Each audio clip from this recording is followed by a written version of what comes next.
안녕하세요. 법무법인 성지 파트너스입니다. 혼인하게 되면 둘의 관계가 달라지게 되면서 상호간에 지켜야 할 의무가 생기게 됩니다. 동일한 거주지에서 함께 공동으로 생활해야 하는 동거 의무와 공동생활을 유지하고 영위할 수 있도록 의식주 생활을 보장하는 부양 의무, 서로 협력해야 하는 협조 의무, 다른 이성과 통하지 않아야 한다는 정조의 의무가 발생합니다. 법률로는 필히 지켜야 할 의무가 존재하며 이 의무를 위반하여 배우자 일방에게 상당한 고통을 주고 있다면 혼인관계를 정리해 볼 수 있습니다. 그렇다면 남편이 시부모님과 동거하며 부양할 것을 강요한다면 이를 이유로 이혼할 수 있을까요? 배우자 및 시부모로부터 지속적으로 부당한 강요와 대우를 받았음을 명백하게 입증해내었을 때에 시부모 부양으로 이혼 소송이 가능합니다. 간혹 남편이 시부모님을 부양하며 함께 거주하는 것을 당연시 여기는 분들도 있습니다. 며느리 도리를 다하지 않았다 주장하며 이를 이유 삼아 아내에게 책임이 있다 일컫는 일부의 사람들도 보이고 있습니다. 그러나 아내가 시부모와 동거하는 것을 거절하였다는 이유만으로 유책 배우자가 될 수는 없습니다.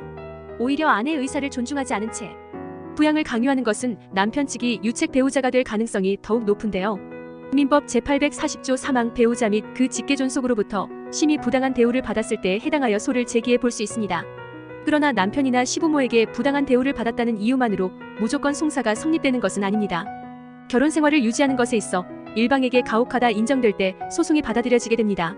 따라서 단순히 시부모 부양을 요구하였다는 것만으로 법률 절차를 진행하기 어려우므로 지속적이고 반복적으로 심히 부당한 대우를 받았음을 증거로 뒷받침하여 설명할 수 있어야 합니다.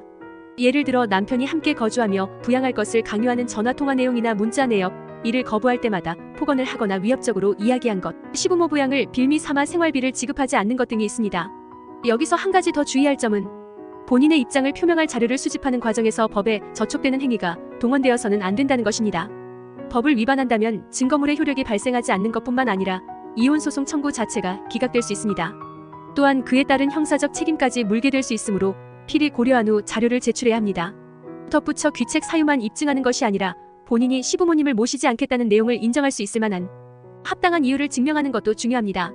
그래야만 합리적인 사유가 있음에도 불구하고 이를 제대로 중재하지 못한 배우자에게 시부모 부양 위자료 청구를 할 수 있으며 이후 미성년자 자녀에 대한 양육권자 지정 및 재산 분할에 있어서도 긍정적인 결과를 기대해 볼 수 있습니다. 이번 주제와 연관된 사례는 하단에서 확인해 보실 수 있습니다. 의뢰인 Q씨는 배우자 W씨와 9년 전 혼인하여 법률혼 관계를 유지하고 있었으며 슬하에 자녀 2명을 두고 있었습니다.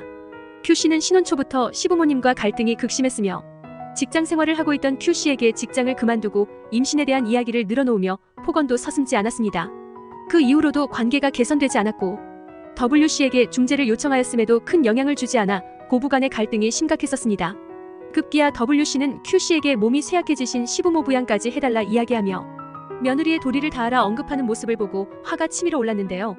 그와 동시에 옛날 어른들은 다 그러니 이해하고 살아야 한다는 말을 듣게 되자 이혼소송을 생각해보게 되었습니다.